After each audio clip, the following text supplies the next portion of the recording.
Lawatan rasmi Perdana Menteri ke Brunei buka lembaran kerjasama baru.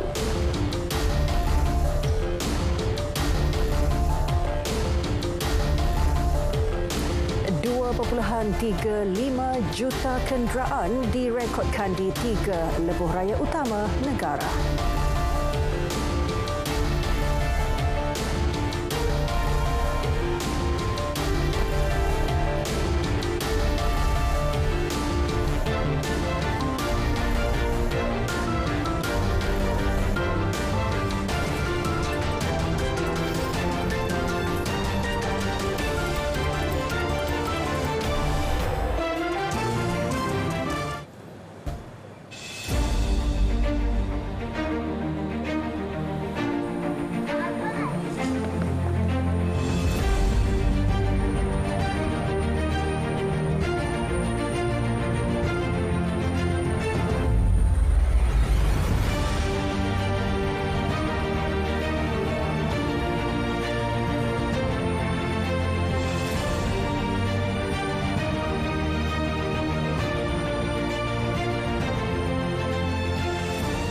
Perdana Menteri Datuk Seri Anwar Ibrahim tiba di Bandar Seri Begawan untuk lawatan rasmi 2 hari ke Brunei. Ini merupakan lawatan rasmi luar negara kedua Datuk Seri Anwar sejak memegang jawatan Perdana Menteri selepas Indonesia. Penerbangan khas membawa Perdana Menteri dan isteri Datuk Seri Dr. Wan Azizah Wan Ismail tiba di lapangan terbang antarabangsa Brunei pada pukul 3.13 petang. Ketibaan Datuk Seri Anwar dan isteri disambut Putera Mahkota Brunei, Pangeran Muda Mahkota Al-Muhtadi Billah. Perdana Menteri diberikan sambutan rasmi di lapangan terbang dengan lagu kebangsaan Malaysia, Negaraku, dimainkan diikuti lagu kebangsaan Brunei Darussalam, Allah Peliharakan Sultan. Perdana Menteri kemudiannya memeriksa perbarisan kawalan kehormat yang terdiri daripada anggota Angkatan Bersenjata Diraja Brunei. Turut hadir Menteri Luar Datuk Seri Dr. Zamri Abdul Kadir, Ketua Setiausaha Kementerian Luar Datuk Seri Amran Muhammad Zain dan Pesuruh Jaya Tinggi Malaysia ke Brunei Datuk Raja Reza Raja Zaib Shah.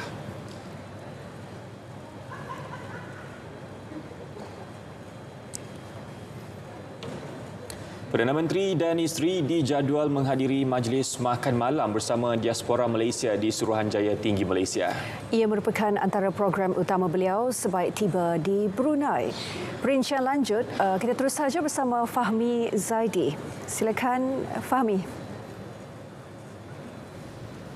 Baik, terima kasih rakan penyampai di Angkasa Puri. Assalamualaikum dan salam Malaysia Madani. Untuk pengetahuan anda, sekarang Perdana Menteri Datuk Seri Anwar Ibrahim bersama isteri Datuk Seri Dr. Wan Azizah Wan Ismail menghadiri majlis makan malam bersama lebih 400 diaspora Malaysia di Brunei yang diadakan di Suruhanjaya Tinggi Malaysia. Untuk pengetahuan anda, majlis makan malam ini juga merupakan antara aktiviti awal Perdana Menteri sebaik tiba di Brunei petang tadi. Dan dalam majlis tersebut, Perdana Menteri turut mengambil peluang untuk bersuai kenal bersama rakyat Malaysia yang tinggal di Brunei. Ini merupakan pertemuan Perdana Menteri yang pertama ke Brunei sebaik dilantik sebagai Perdana Menteri Malaysia ke-10.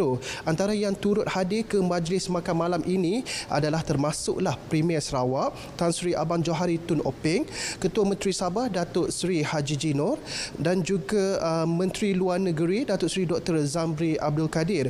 Untuk pengetahuan anda, pelbagai program telah diaturkan sepanjang lawatan Perdana Menteri di Brunei ini.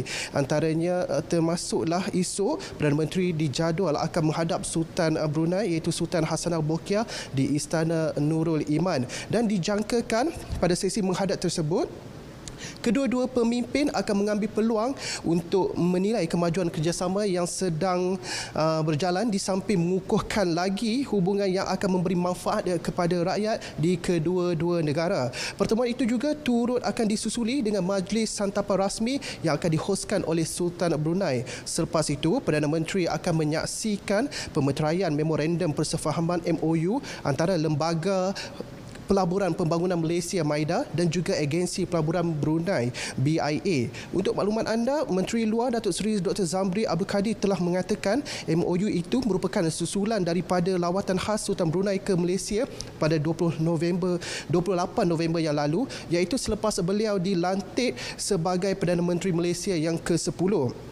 Dan selepas itu, dijangkakan Perdana Menteri juga akan turut mengadakan satu sidang media khas bersama pengamal media sebelum pulang ke Malaysia. Dan pastinya kita mengharapkan satu perkembangan yang positif terhadap lawatan rasmi Perdana Menteri ini yang kerana kita dapat melihat hubungan keakraban antara Sultan Brunei bersama Datuk Seri Anwar Ibrahim tidak dapat disangkal lagi. Ianya jelas terbukti apabila pada 28 November yang lepas Sultan Brunei iaitu Sultan Hassanal Bolkiah telah berkenan memandu sendiri kereta beliau untuk melawat Datuk Seri Anwar Ibrahim sebaik beliau mengangkat sumpah sebagai Perdana Menteri Malaysia yang ke-10 pada 24 November yang lalu. Dan pastinya bertitik tolak daripada hubungan istimewa ini, kita akan mengharapkan kedua-dua pemimpin akan mengambil peluang semasa lawatan ini untuk menilai kemajuan kerjasama yang sedia ada di samping meneroka potensi baharu bagi meningkatkan lagi hubungan antara Malaysia dan juga Brunei. Baik, saya kira setakat itu perkembangan yang dapat saya kongsikan kepada anda langsung daripada Brunei. Sekian dari saya, Fahmi Zaidi, Bandar Seri Begawan, Brunei. Kita kembali semula ke Angkasa Puri. Silakan. Baik, Fahmi Zaidi, terima kasih. Saudara, pembangunan industri halal terutama yang melibatkan makanan antara kerjasama baharu yang boleh diterokai bersama Malaysia dan Brunei dalam era pasca pandemik. Menteri Luar Datuk Seri Dr. Zamri Abdul Kadir menyifatkan pelaburan bersama kedua-dua negara dalam membangunkan industri halal boleh dilaksanakan dengan baik, terutama dalam aspek penyediaan makanan halal. Ia berdasarkan jumlah penduduk Islam di seluruh dunia mencecah kira-kira 2 bilion.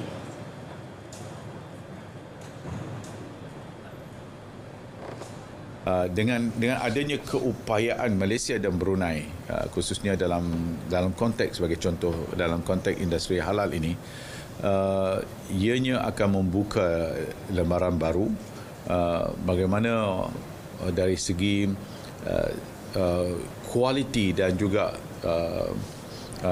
certification dalam bidang industri halal ini akan dapat memberi impak yang baik kerana Malaysia dan Brunei dilihat antara negara yang sangat dihormati dari segi kualiti makanannya, khususnya untuk orang Islam dalam menentukan tahap halal sesuatu produk makanan itu. Bercakap kepada wakil-wakil pengamal media dari Malaysia dalam satu majlis khas di Bandar Seri Begawan, beliau turut menyatakan sektor lain yang boleh diteroka untuk kerjasama kedua-dua negara termasuk ekonomi digital, minyak dan gas, pembuatan pintar, kecerdasan buatan AI, pertanian pintar dan pelancongan. Brunei merupakan rakan dagang ke-26 terbesar Malaysia di peringkat dunia serta ke-6 terbesar dalam ASEAN dengan jumlah perdagangan mencecah 13.2 bilion ringgit pada tahun 2022.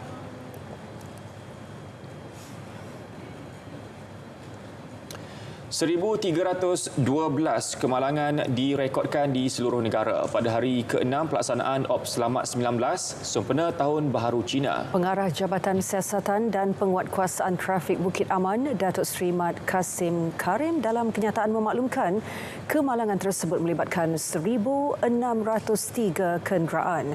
Berdasarkan statistik harian Polisi Raja Malaysia, kereta mencatatkan jumlah kemalangan tertinggi iaitu 1,160 kes. Ia diikuti pacuan 4 roda 210 kes, motosikal 184, lori 19, van 19, bas 5, teksi 4 dan masing-masing 1 kes kemalangan basikal dan kenderaan polis. Ops Selamat 19 dilaksanakan selama 10 hari bermula 18 hingga 27 Januari di seluruh negara.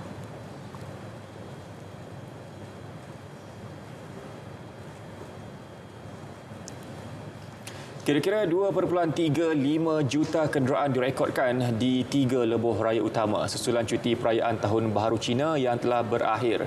Ia termasuk kira-kira 2 juta pengguna lebuh raya Utara Selatan, 150,000 di LPT1 dan 200,000 di lebuh raya Karak. Jumlah itu dijangka meningkat 50% menjelang tengah malam nanti.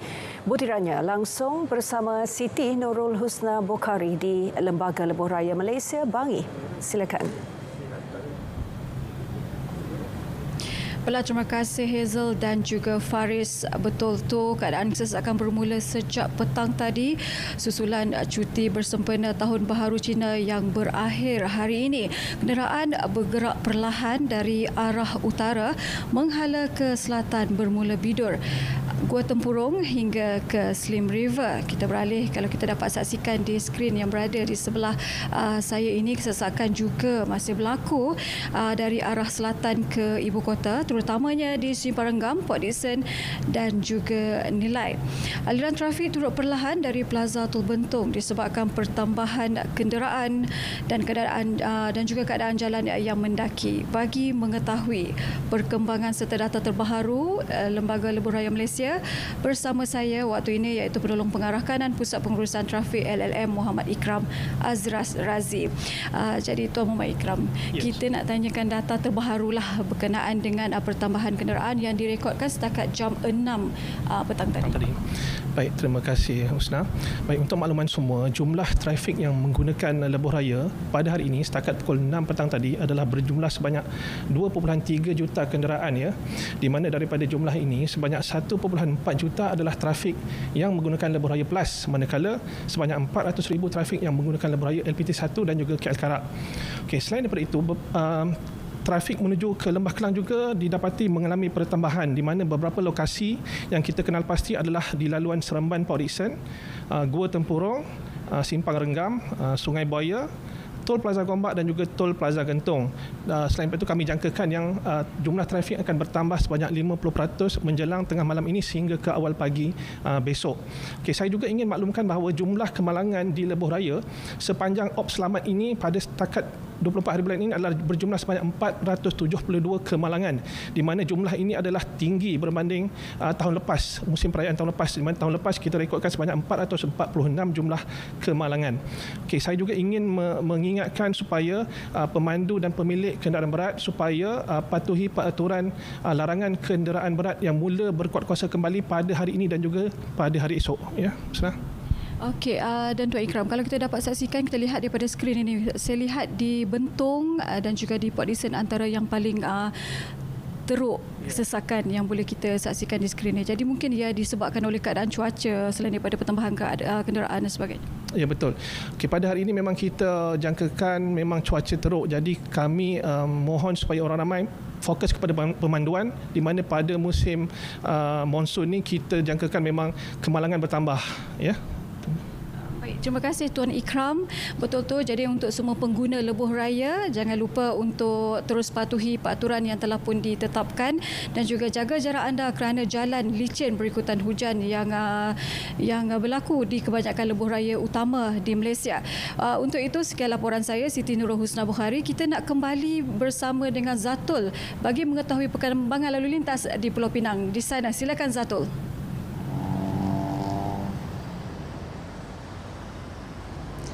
Baik, Assalamualaikum. Terima kasih Husna. Saya kini berada di Plaza Tol Juru, masih lagi di sini untuk memberikan sedikit perkembangan berkenaan lalu lintas di kawasan ini. Dan seperti yang dapat lihat, laluan daripada kedua-dua arah di Plaza Tol Juru ini masih lagi berada dalam keadaan lancar tanpa sebarang kesesakan. Bagaimanapun, menurut Ketua Pengurus Wilayah Utara Muhammad Kasim Ismail, berlaku sedikit pertambahan jumlah kenderaan dari arah Juru menghala ke Kuala Lumpur pada bahagian petang tadi, dan menurutnya juga bagi mengelakkan sebarang masalah ataupun memberikan lebih keselesaan kepada pengguna, pihaknya telah menugaskan seramai 110 orang kaki tangan PLAS di sekitar Pulau Pinang. Dan malah setakat ini tiada jangkaan daripada pihak PLAS yang akan berlakunya sebarang kesesakan di kawasan ini sekiranya tiada kemalangan berlaku sekitar Plaza Tol Juru ini. Dan justru itu anda semua dinasihatkan untuk sentiasa memandu dalam keadaan berhati-hati. Pastikan anda mematuhi segala peraturan jalan raya yang telah ditetapkan. Dan suka juga saya kongsikan keadaan cuaca di sini. Di sini hujan baru sahaja berhenti sebentar saja tadi. Bagaimanapun, anda semua para pengguna jalan raya dinasihatkan untuk sentiasa peka dengan keadaan jalan yang licin dan juga dan juga had penglihatan anda. Dan selain itu pastikan kad Tamanila Touch and Go anda berada dalam keadaan mencukupi bagi memastikan anda tidak memberi kesulitan kepada pengguna jalan raya yang lain. Jadi saya kira setakat itu dahulu perkembangan dari Plaza Tol Juru. Terus saja bersama Atira untuk perkembangan di Pahang. Silakan Atira.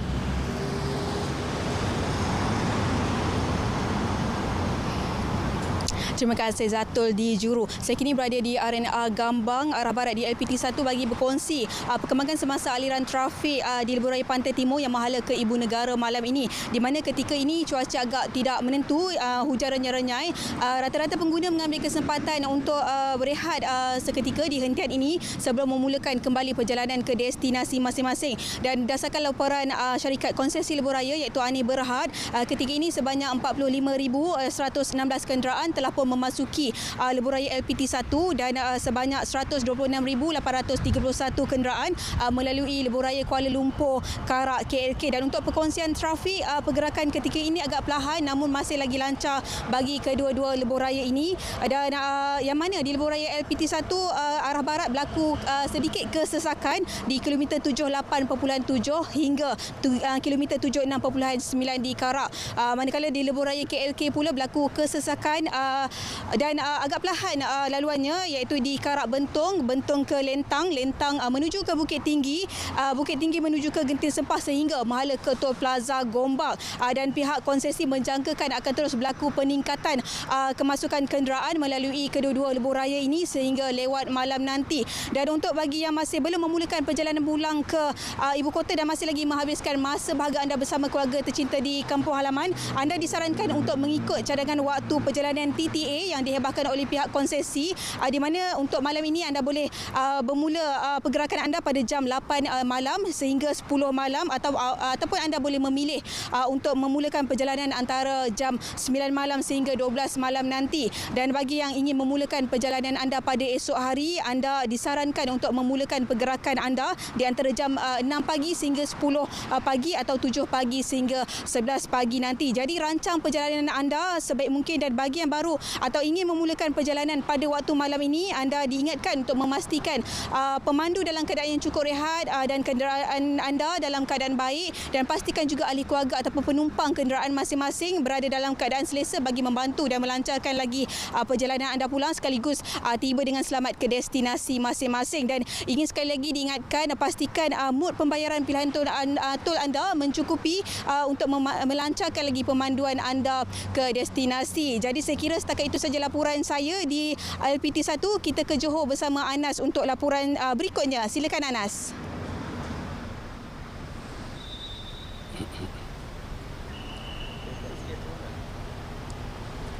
Baik, terima kasih Atira di Pahang dengan laporannya. Dan saya masih lagi berada di Kompleks Custom Immigration dan Kuarantin bangunan Sultan Iskandar Johor Bahru ini untuk melaporkan apa yang berlaku di aliran keluar Malaysia ke Singapura. Sejak tengah hari tadi, petang tadi juga kami bawakan situasi semasa dan pada malam ini masih tidak berubah. Beginilah keadaannya, jumlah kenderaan masih lagi padat, masih lagi sesak di setiap lorong yang dibuka. 37 lorong untuk kenderaan kereta dibuka pada sehingga kini. Jika boleh kongsikan masih lagi padat sehingga kini walaupun lancar dari segi pergerakannya, namun disebabkan jumlah kenderaan yang banyak melambatkan sedikit proses untuk para pengembara ini ataupun pengguna kereta ini melepasi kawasan checkpoint di di immigration ini. Begitu juga suasana di luar dari kompleks CIQ ini juga dimaklumkan oleh rakan-rakan yang berada di luar, dimaklumkan sesak sejak tengah hari tadi bagi kenderaan yang ingin melalui kawasan ini balik semula ke Singapura. Berbeza dengan situasi yang berlaku dari arah Singapura ke Johor Bahru, agak lengang dengan kenderaan yang melalui lorong 18 lorong untuk bas dibuka, begitu juga lebih 30 lorong yang dibuka untuk kereta juga lengang, masih lagi lancar pergerakannya untuk masuk ke Johor Bahru ini. Namun petang tadi saya sempat menemu bual dengan Timbalan Ketua Imigresen Bahagian Kawalan Puan Vimala Ramalingam memaklumkan situasi ini agak berbeza pada musim cuti perayaan Christmas Disember tahun lalu. Ketika itu terdapat trend turun naik kenderaan yang melalui kawasan ini, terutama balik semula ke Singapura, berbeza dengan cuti Tahun Baru Cina sejak minggu lalu sehinggalah ke hari ini jumlah kenderaan masih lagi penuh tanpa henti kenderaan melalui kawasan ini dan dijangka berterusan sehingga tengah malam nanti. Dan beliau menjangkakan pada Jumaat hingga Ahad nanti jumlah kenderaan akan sekali lagi bertambah, terutama bagi laluan masuk dari Singapura ke Johor Bahru pada hari Jumaat, dan pada hari Ahad pula situasi berbeza dari arah Johor Bahru menuju ke Singapura. Namun lebih 200 anggota ditempatkan sini, Jabatan Imigresen yang bertugas setiap shift, lebih 200 anggota ditugaskan untuk memastikan kelancaran aliran trafik yang terdapat di kompleks CIQ bangunan Sultan Iskandar ini. Untuk itu sekian dulu dari laporan semasa aliran trafik di BSI sejak tengah hari, petang dan malam ni kami bawakan di sini. Untuk laporan lain kita kembali dulu ke studio bersama dengan Heza dan juga Faris. Silakan. Anas, terima kasih untuk perkongsian itu. Baik, tinjauan pasukan Gerakan Udara PGU Polis Diraja Malaysia PDRM mendapati ramai pengguna yang menggunakan lorong kecemasan. Tinjauan bersama Jabatan Siasatan Penguatkuasaan Trafik Bukit Aman itu turut mengesan kesesakan lalu lintas dari utara tanah air menghala ke Ibu Negara. Ikuti laporan Sazwani Samsu.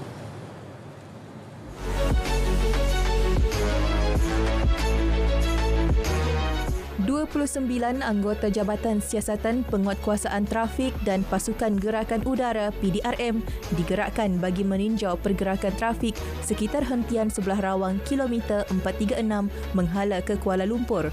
Tinjauan yang bermula sekitar 4.30 petang tadi menyaksikan pergerakan trafik dari utara tanah air mengalami kesesakan. Pemantauan bukan sekadar konsep payung yang kita buat, juga menggunakan drone.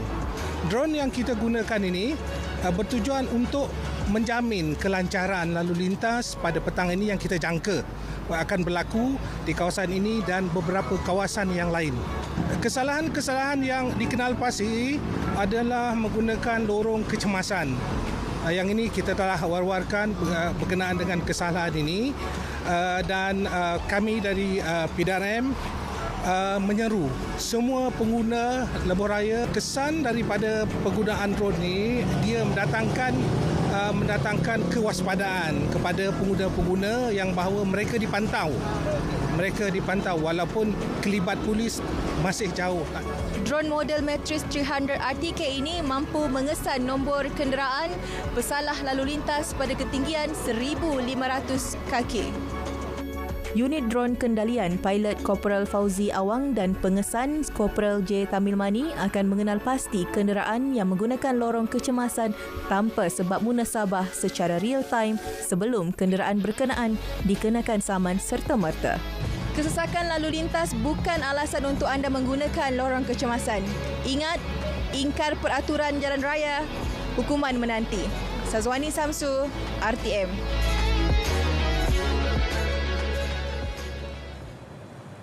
Baik, kita tinggalkan seketika laporan pergerakan trafik dan beralih ke perkembangan seterusnya.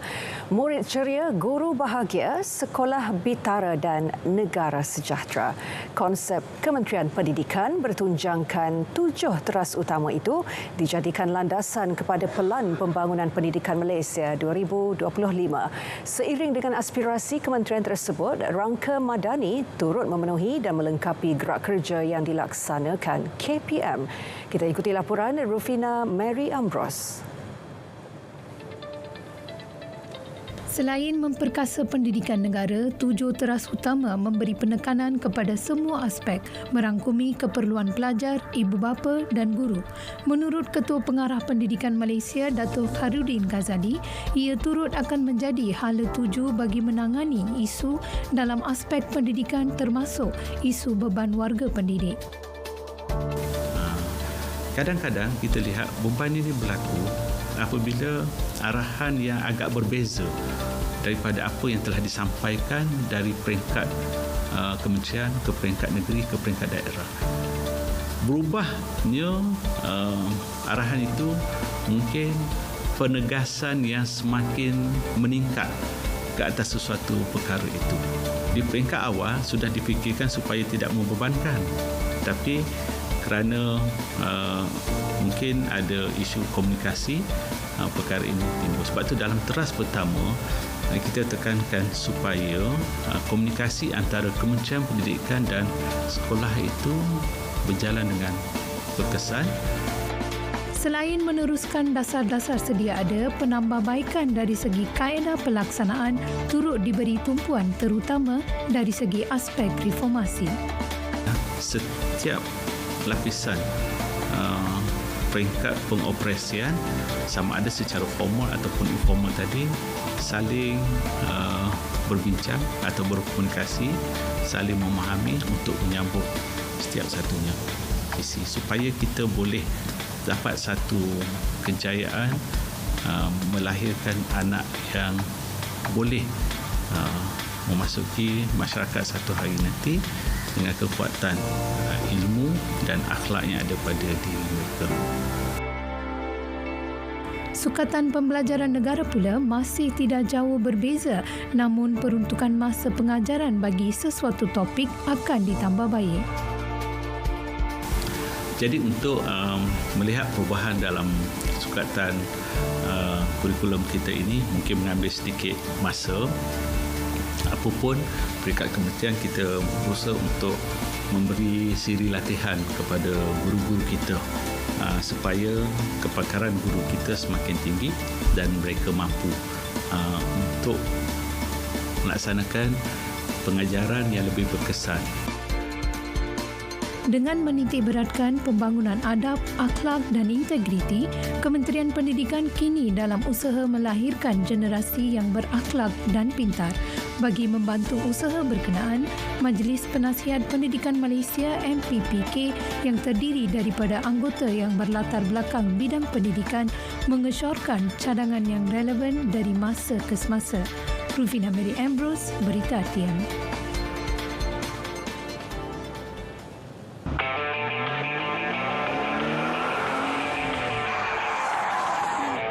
Apa hal kita ni? Kejabaan biasa turun. Syuk. Buatnya nanti dia record video kau marah-marah. Lepas tu dia viral kan. Lepas tu nanti orang kata kau ni macam something jalanan. Macam mana? Tak boleh, Baan. Orang macam ni kalau kita biarkan, menyusahkan orang lain ni. Syuk, cuba kau bayangkan kalau kau kena tangkap nanti. Apa jadi dengan anak bini kau? Ada kau fikir?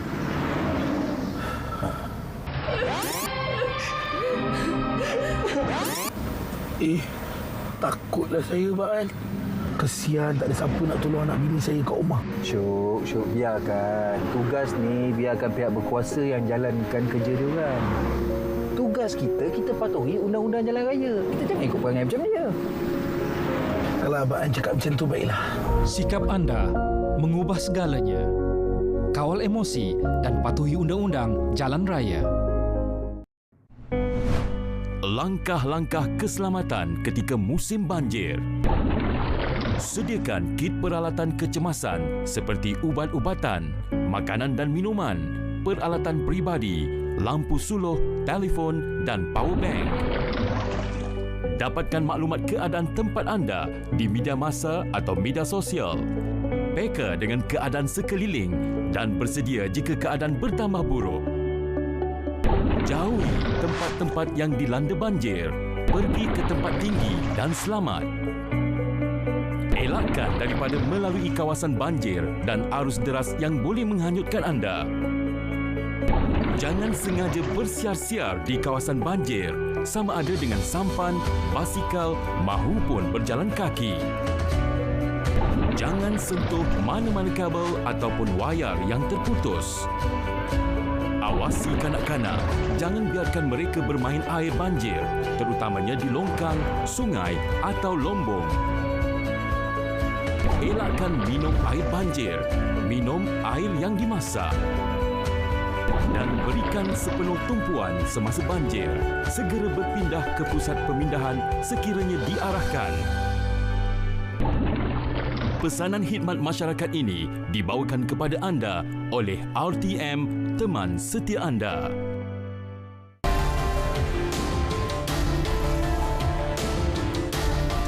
Kita ke perkembangan banjir di Johor. Setakat pukul 8 malam, 1,703 penduduk daripada 469 keluarga berlindung di 16 pusat pemindahan sementara PPS. Daerah yang terjejas melibatkan Kota Tinggi, Kluang serta Segamat yang menjadi daerah paling terjejas. Angkatan Pertahanan Awam APM Johor dalam kenyataan memaklumkan Segamat mencatatkan jumlah penduduk terjejas tertinggi iaitu 1,229 diikuti Kluang 300 dan Kota Tinggi 174. 2 PPS beroperasi di Kota Tinggi manakala 6 PPS dibuka di Kluang dan 8 dibuka di Segamat.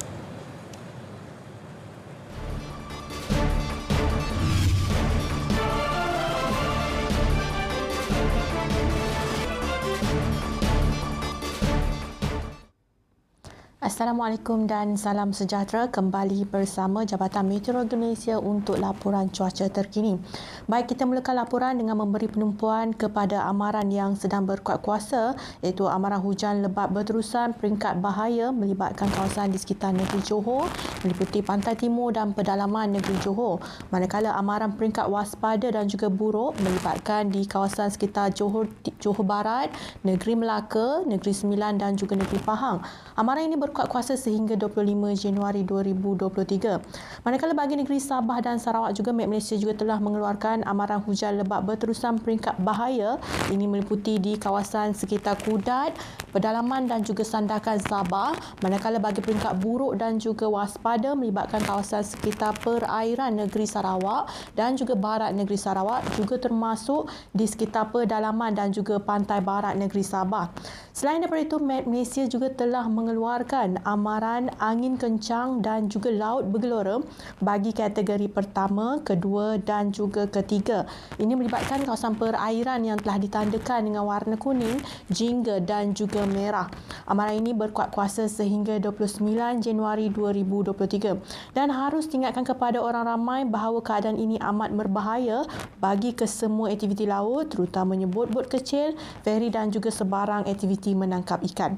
Baik, seterusnya kita lihat keadaan cuaca pada malam ini. Dilihat keadaan hujan lebat kini sedang berlaku di hampir keseluruhan negeri Johor dan juga negeri-negeri yang telah dikeluarkan amaran. Namun demikian, keadaan hujan berserta ribut petir juga turut dicerap melibatkan kawasan di sekitar pedalaman negeri Selangor dan juga sedikit di pedalaman negeri Pahang. Juga turut dilihat di perairan negeri Perak dan juga Pulau Pinang. Keadaan hujan di Perak, Pulau Pinang dan Pahang serta termasuk negeri Selangor ini akan dijangka boleh berlarutan dalam tempoh masa 2 hingga 3 jam. Manakala bagi kawasan di sekitar selatan Semenanjung Malaysia ini dijangka boleh berlarutan sehingga ke awal pagi nanti. Bagi sebelah Malaysia Timur pula kita dapat lihat di sini, keadaan hujan kini sedang berlaku di hampir keseluruhan negeri Sabah. Manakala bagi negeri Sarawak lebih tertumpu di bahagian barat dan bahagian utara negeri Sarawak. Baiklah, sekian sahaja laporan cuaca daripada Met Malaysia buat masa kini. Sebelum kita berpisah, kita lihat dulu ramalan cuaca bagi bandar-bandar utama di seluruh Malaysia. Saya Linda Hanif, Assalamualaikum dan salam sejahtera.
Hentikan penyebaran kandungan berbau hasutan. Dekati kedamaian, pupuk persefahaman dan jauhi perbalahan. Bersama-sama kita memupuk semangat perpaduan. Hindari sebarang tindakan yang boleh mencetuskan provokasi kaum. Raikan hari perayaan di Malaysia bersama-sama dengan mengunjungi antara satu sama lain. Selain mengeratkan silaturahim, masyarakat juga dapat memahami dan menghormati perayaan di Malaysia. Sertai aktiviti kemasyarakatan dan sukan bersama-sama. Dan sebaran mesej positif mengenai kepentingan perpaduan oleh media massa. Sekiranya terdapat maklumat kandungan sensitif, berbaur agama, bangsa dan institusi diraja atau 3R, laporkan kepada Suruhanjaya Komunikasi dan Multimedia Malaysia SKMM. Baik, seterusnya untuk pemasukan kita bersama dengan Azri. Azri, teruskan. Misi The Spirit Tigers belum selesai.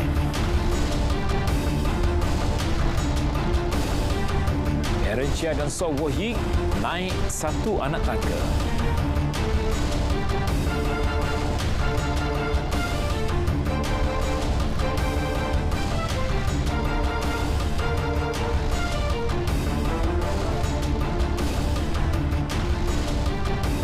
Terima kasih Faris dan Heza. Assalamualaikum dan salam sukan untuk semua. Dimulakan dengan perkembangan hoki Piala Dunia 2023. Skuad hoki lelaki kebangsaan tidak perlu berasa kecewa selepas tewas 3-4 di tangan Sepanyol pada pusingan crossover sekaligus gagal ke suku akhir. Sebaliknya, mereka perlu kembali fokus untuk menewaskan Afrika Selatan Khamis ini dalam pusingan klasifikasi tempat ke-9 hingga 16. Jika mampu menambahkan saingan di kedudukan ke-10 keseluruhan, ia bakal membaiki pencapaian di 2 edisi sebelum ini. Yang pertama dari 15 minit. Jelas penganalisis sukan tempatan Datuk Pekan Ramli, skuad Arus Sevaraj telah mempamerkan persembahan sangat baik dalam kempen kali ini. Namun dalam perlawanan terakhir bertemu Sepanyol, Malaysia dilihat agak longgar di bahagian tengah, namun berjaya membawa skuad Salvador Endulen hingga ke penentuan penalti shootout. Perkara itu perlu diatasi segera sebelum bertemu Afrika Selatan di Rukela kerana skuad Arus Sevaraj mempunyai kelebihan di semua bahagian. Apapun yang paling penting selepas ini ialah kita mengharapkan pasukan Spirit Tigers kita yang akan beraksi dalam penentuan tempat ke-9 hingga 16 dapat memenangi perlawanan yang pertama menentang Afrika Selatan nanti pada 26 hari bulan ini, dan jika menang barulah kita akan berupaya untuk mensasarkan kedudukan tempat ke-10 terbaik, iaitu pada perlawanan aksi tempat ke-9 hingga 12 nanti. Jadi itulah sasaran kita pada Tamasya Hoki Piala Dunia kali ini. Pada kempen 2014 di Belanda, skuad The Spirit Tigers menambahkan saingan di kedudukan ke-12, manakala saingan 2018 di India, Malaysia menduduki tempat ke-15. Pencapaian terbaik Malaysia di Piala Dunia adalah pada tahun 1975 di kedudukan ke-4 keseluruhan.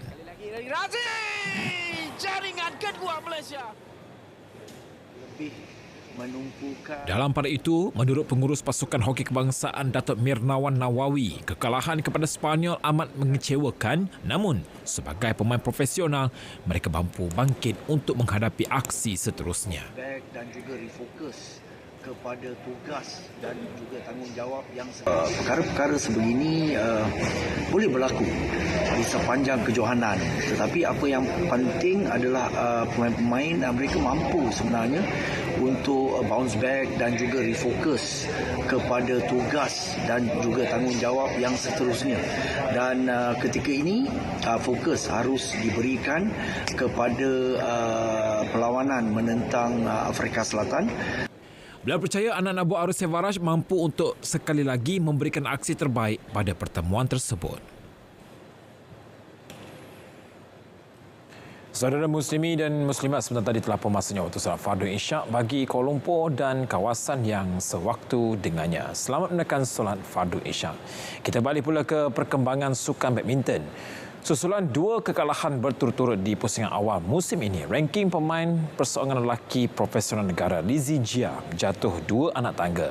Berdasarkan kemas kini terbaru Persekutuan Badminton Dunia BWF, Lizzie Jia yang sebelum ini menghuni ranking kedua kini turun ke kedudukan keempat.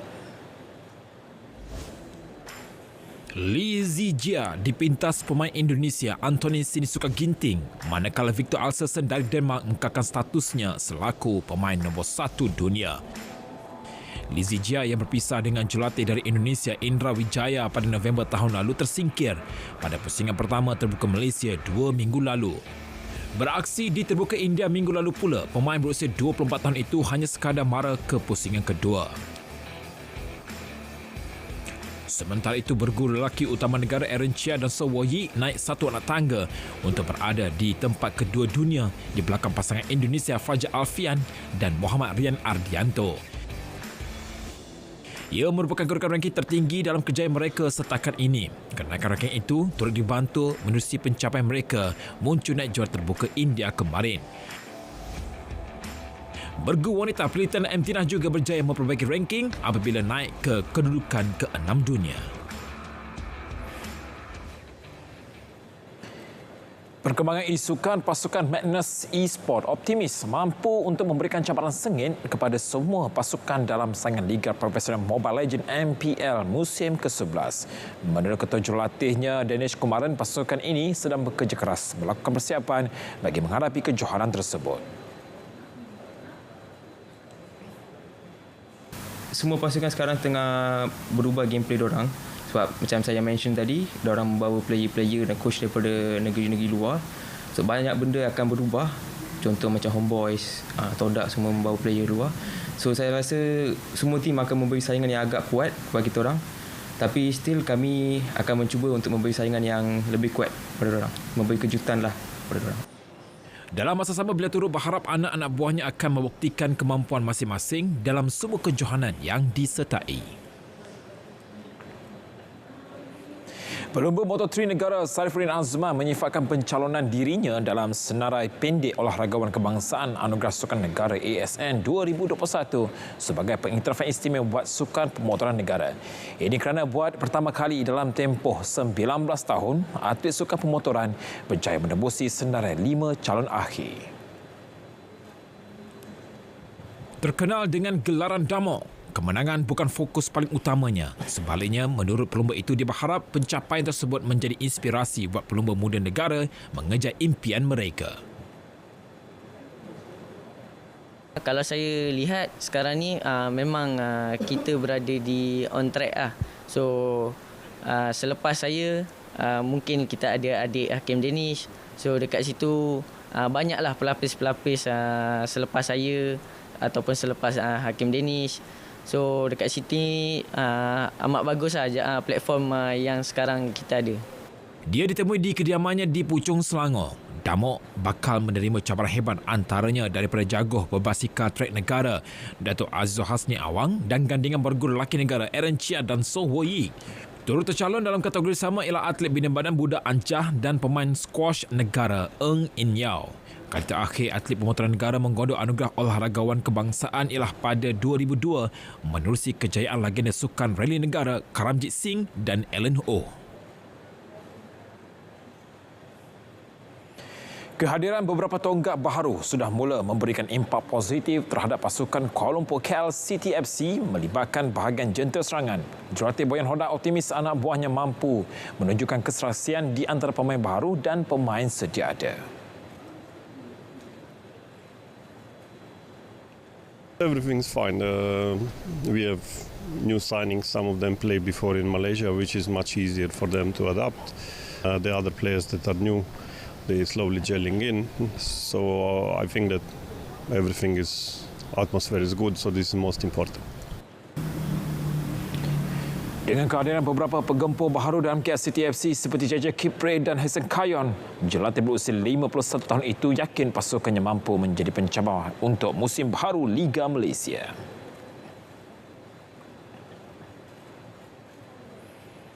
Kerajaan Negeri Sembilan sedia mempertimbangkan untuk menjadikan kejuaraan silat terbuka kebangsaan sebagai acara tahunan dan dimasukkan dalam kalender pelancongan negeri. Menurut Esko Pembangunan Belia dan Sukan Negeri Datuk Taufik Abdul Ghani, ia susulan sambutan positif diterima menerusi penyertaan bagi kejuaraan tersebut. Jelas beliau kejuaraan itu telah menerima penyertaan sebanyak 1,500 pesilat daripada 83 buah pasukan dari seluruh negara. Kita memberi fokus kepada untuk melahirkan pesilat-pesilat yang baru yang bakal mewakili Negeri Sembilan, bahkan cita-cita kita untuk mereka mewakili negara kita di peringkat antarabangsa, insya-Allah. Sebab itu bagi saya satu lagi, selaku pengurusi jawatankuasa memetras dadah peringkat Negeri Sembilan MTMD, saya juga fokus kepada bagaimana silat ini boleh membantu anak muda kita, generasi muda kita untuk mereka menjauhkan diri daripada najis dadah. Beliau berkata demikian ketika ditemui di kompleks penyiaran Tuanku Muhammad. Perkembangan sukan luar negara susulan aksi hamba Everton pada saingan Liga Perdana Inggeris musim ini, kelab itu mengesahkan telah memecat pengendalinya Frank Lampard selepas hampir setahun memimpin pasukan tersebut. Media tempatan melaporkan kekalahan 0-2 menentang West Ham pada Sabtu lalu menjadi punca utama Lampard dipecat. Perlawanan itu turut disaksikan pemilik Everton Farhad Moshiri dan ia adalah kekalahan ke-9 dalam 12 aksi Liga yang meletakkan klub itu di zon penyingkiran. Lampard sebelum ini menggantikan Rafael Benitez pada Januari 2022. Malah beliau turut mendapat sokongan Farhad untuk membimbing The Toffers namun gagal membawa klub itu ke tahap terbaik. Selepas ini, pembantunya Paul Tate dan Leighton Baines akan mengendalikan sesi latihan buat sementara waktu dengan Everton akan bertemu pendahulu Liga Arsenal pada 4 Februari. Selepas meninggalkan skuad kebangsaan Portugal, Fernando Santos bakal beralih untuk membimbing pasukan Poland. Perkara itu diumumkan Presiden Persatuan Bola Sepak Poland, Cezary Kuleza, pada Isnin.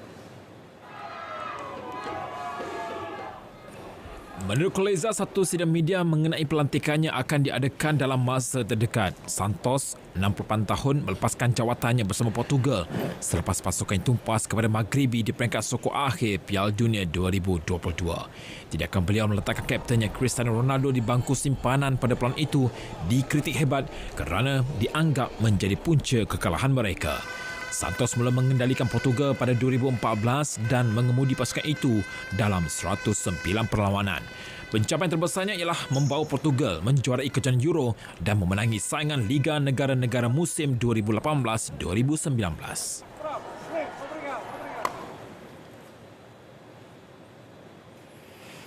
Edisi Sukan 24 Januari 2023 berakhir di sini. Kembali semula bersama Fahatul dan Hazel.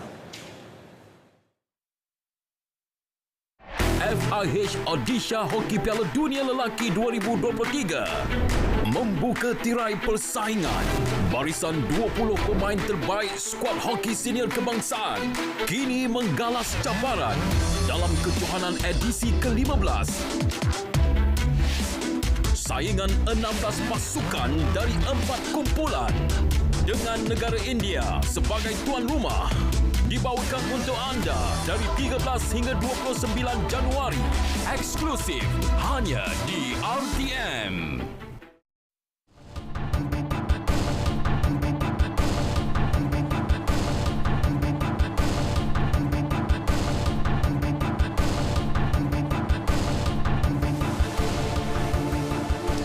Bertemu kembali. Maybank komited untuk memerangi kes penipuan kewangan menerusi 5 langkah tambahan diperkenal Bank Negara Malaysia BNM pada September tahun lalu. Peneraju Perkhidmatan Kewangan Utama negara itu optimis kelima-lima langkah berkenaan dapat dilaksanakan sepenuhnya sebelum Jun ini.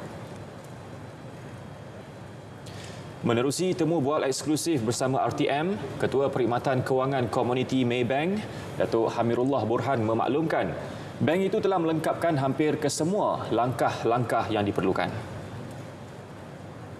Antaranya yang kita kata tadi, Secure to You. Secure to You untuk menggantikan SMS tag. Kalau kita tak buat SMS tag ni boleh terdedah kepada mana-mana pihak ketiga. Tapi Secure to You dengan Secure to You itu hanya akan limitkan kepada satu peranti untuk satu pelanggan. Tak ada orang lain yang boleh tengok. So itu ada antara langkah-langkah terbaru yang kita perkenalkan untuk memastikan keselamatan pelanggan dalam melakukan transaksi-transaksi mereka perbankan. Untuk tempoh beberapa bulan akan datang, bank akan mempercepat peralihan penggunaan kata laluan sekali saja atau OTP menerusi SMS kepada ciri keselamatan Secure to You bagi perkhidmatan yang kurang digunakan pelanggan. Bagi mengukuhkan keselamatan perbankan dalam talian, Maybank turut bakal memperkenal ciri baru yang membenarkan pelanggan membekukan akaun sekiranya terdedah kepada ancaman skamer. So, kita empower pelanggan, dia rasa akaun dia tak selamat, dia nak membekukan sementara akaun dia, kita akan beri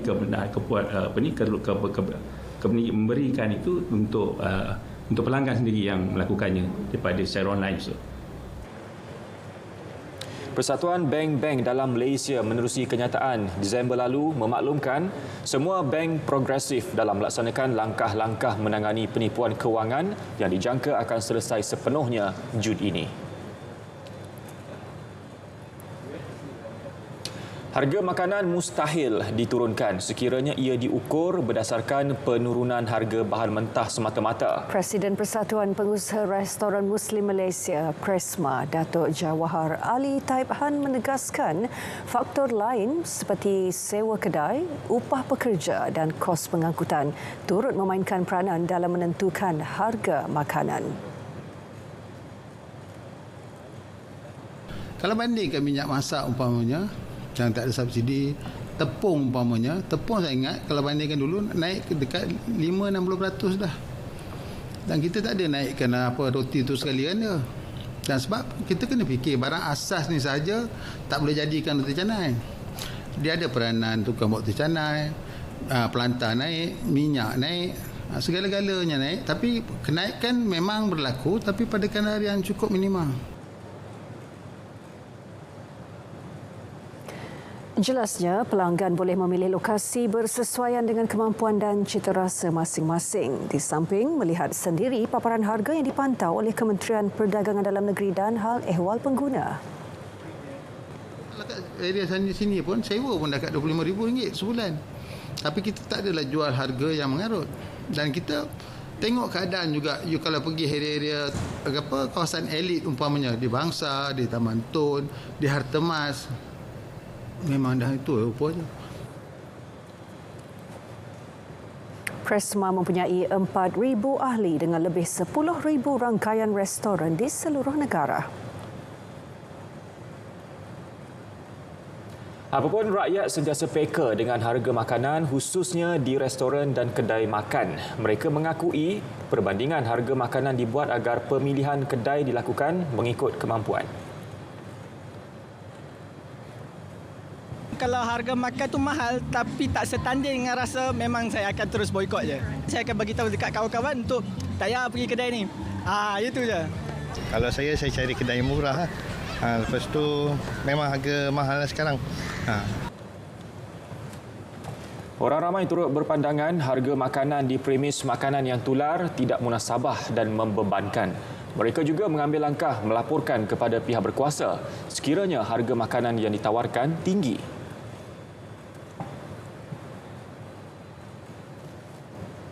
Biasanya kedai yang kalau viral-viral ni memang selalunya harga memang mahal lah. Kalau sebagai macam saya sendiri, saya akan pergi kedai yang macam tempat yang kita tahu harga dia berpatutan. Kalau dah tahu kedai tu mahal, memang sekali je lah pergi. Next time memang tak akan pergi lagi dah. Sebab dah tahu mahal kan, baru nak pergi lagi. Baik kita cari kedai lain, kita support kedai lain. Betul. Bukan sekadar penjenamaan semula, inisiatif sumbangan tunai rahmah digembleng berdasarkan data sebenar kos sara hidup dengan pendapatan isi rumah rakyat. Ia digerakkan bersama Kementerian Perdagangan Dalam Negeri dan Kos Sara Hidup, Kementerian Pertanian dan Keterjaminan Makanan selain Kementerian Ekonomi. Penasihat Keusahawanan Dr. Khalil Zulkifli berpandangan inisiatif di bawah konsep payung rahmah itu mampu dikembangkan melalui pelibatan pihak swasta demi kesejahteraan bersama.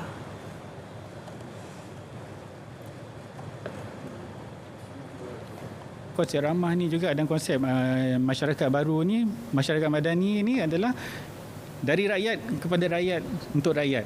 So tak semestinya kita nak tunggu bantuan rakyat. In fact sekarang ni saya merasa sepengalaman saya sendiri pun memang ramai banyak badan korporasi, corporate dan swasta yang nak terlibat secara langsung. Tapi mungkin inilah peluang masanya yang diorang boleh betul-betul come forward dan offer to the kerajaan sedia ni, look, saya boleh bantu dengan ini. Itu pada saya memang sangat-sangat lebih berkesan untuk masyarakat madani ni. Mana semua mengambil bahagian, kita bantu sesama sendiri kita.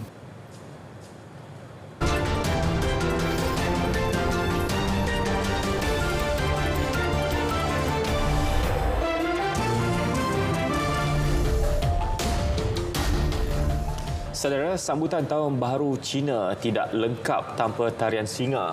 Dan pastinya seiring peredaran zaman, bentuk persembahan tarian singa juga berubah bagi memastikan ia kekal relevan. Antaranya Faris, persembahannya bukan sahaja di pentas ketika ini, malah di permukaan air. Ya, saksikan paparan hashtag malam ini.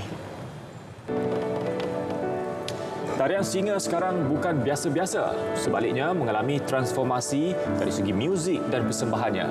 Di Sydney, Australia, persembahan tarian singa memukau penonton apabila penarinya beraksi di atas papan luncur udara atau flyboard di Darling Harbour. Sudah tentu tidak mudah kerana mereka bukan sahaja perlu memakai kostum tarian singa, malah kena menyeimbangkan badan mereka di atas flyboard. Rata-rata penonton teruja menyaksikan persembahan itu, malah perkongsian di akaun TikTok mendapat lebih 400,000 tontonan.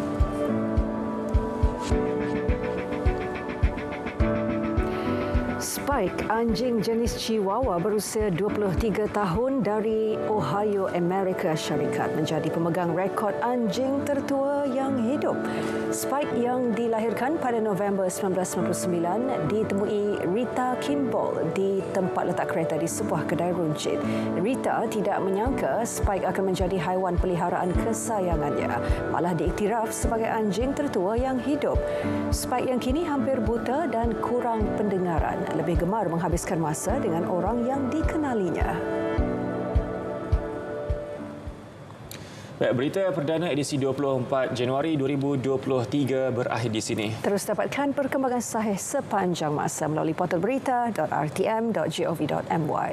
Yang sahih di RTM. Dengan itu, Assalamualaikum. Salam Malaysia Madani.